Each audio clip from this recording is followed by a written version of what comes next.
ఢిల్లీ ఎన్నికల్లో బీజేపీ అఖండ విజయం సాధించడం ప్రధాని నరేంద్ర మోదీ పట్ల ఆ రాష్ట్ర ప్రజలకు ఉన్న అచంచల విశ్వాసానికి నిదర్శనమని తిరుపతి జిల్లా అధ్యక్షుడు సామంచి శ్రీనివాస్ ప్రశంసించారు. ఢిల్లీలో బీజేపీ అత్యధిక సీట్లు గెలిచి చారిత్రాత్మకమైన విజయాన్ని పురస్కరించుకొని అధికార పీఠాన్ని కైవసం చేసుకున్న నేపథ్యంలో స్థానిక బీజేపీ కార్యాలయం ఆవరణలో తిరుపతి జిల్లా అధ్యక్షుడు సామంచి శ్రీనివాస్ ఆధ్వర్యంలో బాణాసంచా కాలుస్తూ మిఠాయిలు తినిపించుకుంటూ నృత్యాలు చేస్తూ విజయోత్సవ సంబరాలను ఘనంగా నిర్వహించారు. ఈ సందర్భంగా ఆయన మాట్లాడుతూ 27 సంవత్సరాల సుదీర్ఘ విరామం తర్వాత ఢిల్లీ పీఠం కైవసం చేసుకోవడానికి సహకరించి చారిత్రాత్మకమైన విజయం అందించిన ఢిల్లీ ప్రజలకు ప్రత్యేక ధన్యవాదాలు తెలియజేశారు. ఈ కార్యక్రమంలో బీజేపీ సీనియర్ నాయకులు భాను ప్రకాష్ రెడ్డి, ముని సుబ్రహ్మణ్యం, డాక్టర్ శ్రీ హరిరావు, పొన్నగంటి భాస్కర్, వరప్రసాద్, పెనుబాల చంద్ర తదితరులు పాల్గొన్నారు.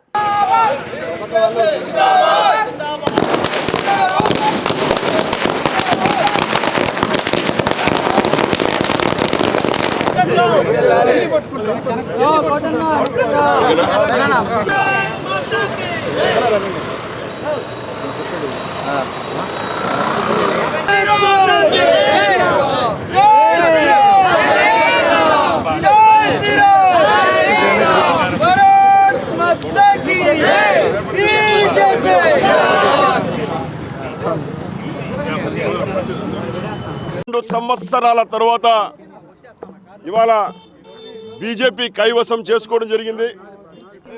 అవినీతికి ఆలవాలంగా నిలిచినటువంటి కేజ్రీవాల్ యొక్క పార్టీని భూస్థాపితం చేస్తూ ప్రజలు ఇచ్చినటువంటి తీర్పును ఇవాళ దేశవ్యాప్తంగా ఉన్నటువంటి భారతీయ జనతా పార్టీ కార్యకర్తల శ్రేణులు సంబరాలు చేసుకుంటూ ఏదైతే అబద్ధపు హామీలు ఇస్తూ రాజ్యాంగాన్ని మార్పు చేస్తారనేటువంటి అబద్ధాలను ప్రచారం చేసినటువంటి కాంగ్రెస్ పార్టీకి చెంపపెట్టుల ఇవాళ 2014లో జరిగినటువంటి సార్వత్రిక ఎన్నికలు, 19లో జరిగినటువంటి సార్వత్రిక ఎన్నికలు, 24లో జరిగిన సార్వత్రిక ఎన్నికలలో కాంగ్రెస్ పార్టీ ఢిల్లీ కేంద్రంగా జీరోని మూటగట్టుకునింది.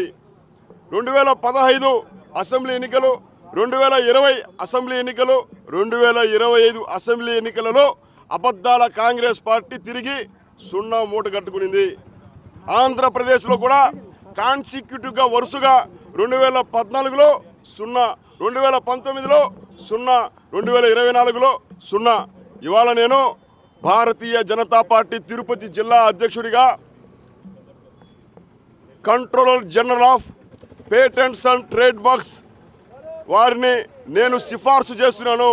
కాంగ్రెస్ పార్టీకి 0 మీద 0 మీద పేటెంట్ రైట్స్ ప్రకటించాలని. ఇంకో సందర్భం కూడా ఉంది. ఇవాళ రాహుల్ గాంధీ కాంగ్రెస్ పార్టీ బాధ్యతలు చేపడుతూ తెర మీదకు వచ్చిన తర్వాత వరుసగా ఓడిపోయిన 100వ ఎలక్షన్స్.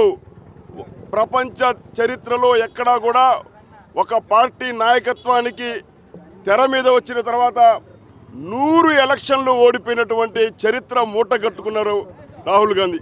ఈ సందర్భంగా కాంగ్రెస్ పార్టీకి, రాహుల్ గాంధీకి శుభాభినందనలు తెలియజేస్తూ ఇదే రకమైనటువంటి చరిత్రను సృష్టించేటువంటి హవాను మీరు కొనసాగించాలని, భారతీయ జనతా పార్టీ కాశ్మీర్ నుంచి కన్యాకుమారి దాకా ప్రజల యొక్క శ్రేయస్సు, అభివృద్ధి అజెండాగా పనిచేస్తుంది.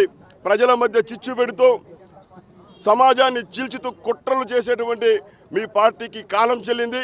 ఇండి కూటమి పేరుతోటి కేవలం నరేంద్ర మోడీ గారిని, బీజేపీని ఓడించాలనేటువంటి ఒక అసంబద్ధ కూటమి, పటాపంచలై కూటమి ఇవాళ చీలిపోయి కూటమి దిక్కు లేకుండా మారిపోయింది. దీంతోపాటు ఇవాళ బీజేపీ మా కార్యకర్తల మనసులో అనేక సంవత్సరాల నుంచి దేశమంతా బీజేపీ ఉన్న హృదయం లాంటి ఢిల్లీ మా చేతిలో లేదనేటువంటి ఒక బాధ ఉండేది. ఆ బాధ కూడా తీరిపోయింది. 32 సంవత్సరాల తర్వాత మా యొక్క కళ నెరవేరింది. బీజేపీ కాశ్మీరు మాదే, ఇవాళ కన్యాకుమారి మాదే, కాశీ మాదే, ఢిల్లీ మాదే, రేపు ఆంధ్ర కూడా మాదే. ఈ సందర్భంగా ప్రజలు ఇచ్చిన తీర్పును అభినందిస్తూ సంబరాలు చేసుకుంటూ భారత్ మాతా కీ